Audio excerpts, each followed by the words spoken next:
Hey guys, just a little update. If some of you may have seen my Wen Dust Collector video where I unboxed it and kind of showed the ins and outs of it. One little update I would give on this thing.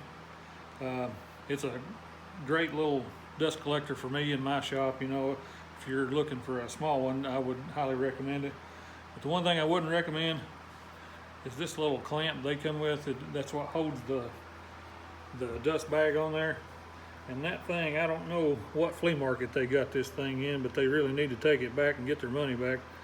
That thing is absolute trash. You can't hardly get that thing to screw in. They barely got this cut deep enough.